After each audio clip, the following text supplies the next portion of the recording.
7 seat ಇವತ್ತು ಕಾಂಗ್ರೆಸ್ ಬರ್ಬೇಕಂದ್ರೆ ಎರಡು ಜಿಲ್ಲೆಯಲ್ಲಿ ನಸೀರ್ ಅಹಮದ್ ಅವರ ಕಾಂಟ್ರಿಬ್ಯೂಷನ್, ಅವರ ಡೆಡಿಕೇಶನ್ ಏನು ಅಂತ ಹೇಳಿ ಪ್ರತಿಯೊಬ್ಬರಿಗೂ ಗೊತ್ತಿದೆ. KGF ಅಲ್ಲಿ ನಸೀರ್ ಅಹಮದ್ ಅವರ ಕಾಂಟ್ರಿಬ್ಯೂಷನ್ ಏನು, ಮಾಲೂರಲ್ಲಿ ನಸೀರ್ ಅಹಮದ್ ಅವರ ಕಾಂಟ್ರಿಬ್ಯೂಷನ್ ಏನು, ಬಂಗಾರಪೇಟೆಯಲ್ಲಿ ಕಾಂಟ್ರಿಬ್ಯೂಷನ್ ಏನು, ನೀವು ಗೆದ್ದಿರುವಂತಹ ಅಂತರ ಎಷ್ಟು? ನಾನು ಯಾಕೆ ಈ ಮಾತನ್ನ ಹೇಳ್ತಾ ಇದ್ದೀನಿ ಅಂದ್ರೆ, ಇವತ್ತು ಈ ಎರಡೂ ಜಿಲ್ಲೆಯ ಕಾಂಗ್ರೆಸ್ ಪಕ್ಷದ ನಾಯಕರು ಶಾಸಕರು ಮೌನವಾಗಿರೋದು ಮೌನಂ ಸಮ್ಮತಿ ಲಕ್ಷಣಂ ಅನ್ನೋ ತರ ಕಾಣಿಸ್ತಾ ಇದೆ.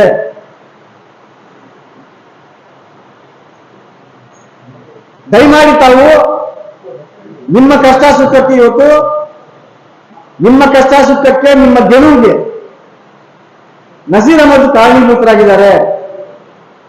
ಈ ನಸೀರ್ ಅಹಮದ್ ಅವ್ರನ್ನ ಇವತ್ತು ಅವ್ರ ಬೆನ್ನೆಲುಬಾಗಿ ನಿಲ್ಲಿಸಬೇಕಾದ್ರೆ ನಿಮ್ಮ ಧರ್ಮ. ಎಸ್ಪೆಷಲಿ ಕೋಲಾರ ಕ್ಷೇತ್ರಕ್ಕೆ ನಾನು ಸಂಬಂಧಪಟ್ಟಿಗೆ ಹೇಳ್ತೀನಿ. ಕೋಲಾರ ಕ್ಷೇತ್ರದಲ್ಲಿ ನಸೀರ್ ಅಹಮದ್ ಬೇಕು ಅಂತ ಹೇಳಿದ್ರೆ ಡಿ ಫಾರಂ ನಸೀರ್ ಅಹಮದ್ ಅವ್ರಿಗೆ ಕೊಡೋದು. 60,000 ಮತ ಇರುತ್ತ ಈ ಕ್ಷೇತ್ರ ನಸೀರ್ ಅಹಮದ್ದೇ ಕಾರಣ. ನಸೀರ್ ಅಹಮದ್ ಹೇಳಿದ್ರೆ ಕಾಂಗ್ರೆಸ್ ಗೆಲ್ತಾ ಇರಲಿಲ್ಲ. ಇಲ್ಲಿ ನಸೀರ್ ಅಹಮದ್ ನಿಂತಿದ್ರೆ ಗೆಲ್ತಾ ಇದ್ದ ಸೋತ ಕೇಳ್ರಿ. ಈ ದೌರ್ಭಾಗ್ಯ ಏನಪ್ಪ ಅಂತ ಹೇಳಿದ್ರೆ, ಈ ಪಕ್ಷದಲ್ಲಿ ಅಲ್ಪಸಂಖ್ಯಾತರು ಕಾಂಗ್ರೆಸ್ ಅಭ್ಯರ್ಥಿಗೆ ವೋಟ್ ಹಾಕ್ತಾರೆ. ಅದೇ ಪಕ್ಷದಲ್ಲಿ ಕಾಂಗ್ರೆಸ್ ಅಭ್ಯರ್ಥಿ ಅಲ್ಪಸಂಖ್ಯಾತರಾದ್ರೆ ವೋಟ್ ಮಾಡಲ್ಲ. ಈ ಆರೋಪ ನೀವು ಕೇವಲ ನಸೀರ್ ಅಹಮದ್ ಮೇಲೆ, ಜಮೀರ್ ಅಹಮದ್ ಖಾನ್ ಅವ್ರ ಮೇಲೆ, ಜಬ್ಬಾರ್ ಖಾನ್ ಮೇಲೆಲ್ಲ ಮಾಡ್ತಾ ಇರುವಂತದ್ದು. ಇದರ ಅರ್ಥ ಇಡೀ ಸಮಾಜದ ಮೇಲೆ ನೀವು ಆರೋಪ ಮಾಡ್ತಾ ಇದ್ದೀರ ಒಂದು ಸಂದೇಶ ಇವತ್ತು ಸಾಮಾನ್ಯ ಒಬ್ಬ ಅಲ್ಪಸಂಖ್ಯಾತ ಮತದಾರರು ಕೂಡ ಇವತ್ತು ಘಾಸಿಯಾಗಿದ್ದಾರೆ. ನಿಮ್ಮ ಮೇಲೆ ಇಟ್ಟಿರುವಂತಹ ನಂಬಿಕೆಗೆ ಚ್ಯುತಿ ಬರ್ತಾ ಇದೆ.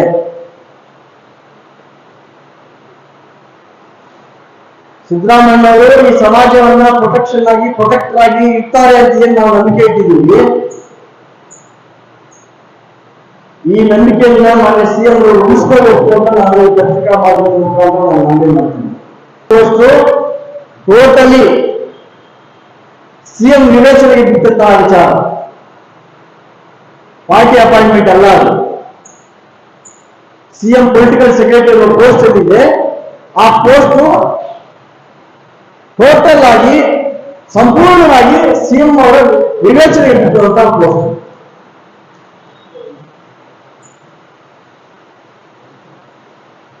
ನಿಮ್ಮ ಮೇಲೆ ಇಟ್ಟಿರುವಂತಹ ನಂಬಿಕೆಗೆ ಮಾನ್ಯ ಸಿದ್ದರಾಮಯ್ಯ ಅವರೇ,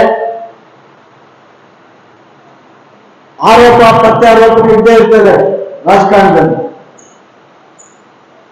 ದಾವಣಗೆರೆಯಲ್ಲಿ ಯಾವ ಸಮಾಜದಲ್ಲಿ ವೋಟ್ ಮಾಡಿ ರಿಸಲ್ಟ್ ಕೂಡ ಏನು ಬಂದಿಲ್ಲ. ನಿಮ್ಮ ಬೆನ್ನೆಲುಬಾಗಿರುವಂತಹ, ನಿಮ್ಮ ಶಕ್ತಿಯಾಗಿರುವಂತಹ ಈ ಸಮಾಜಕ್ಕೆ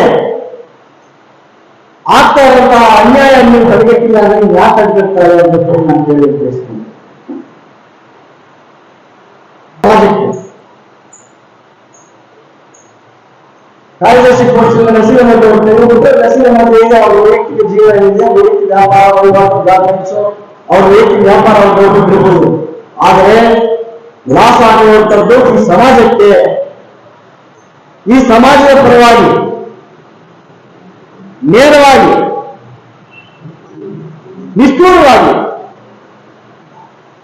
ಕಾಂಗ್ರೆಸ್ ಪಕ್ಷದ ಹೈಕಮಾಂಡ್ ಅನ್ನು ಏರ್ ಧ್ವನಿಯಲ್ಲಿ ಹಕ್ಕನ್ನು ಕೇಳುವಂತಹ ನಾಯಕರು ರಾಜ್ಯದಲ್ಲಿದ್ದಾರೆ ಅಂದರೆ ಅದು ಕೇವಲ ಜಮೀರ್ ಅಹಮದ್ ಖಾನ್ ಮತ್ತು ನಸೀರ್ ಅಹಮದ್ ಇದ್ರೆ. ಈ ಸಮಾಜಕ್ಕೆ ಏನ್ ಸಿಗ್ಬೇಕು? ನಿಮ್ಮ ಆಶ್ವಾಸನೆ ಏನಿತ್ತು?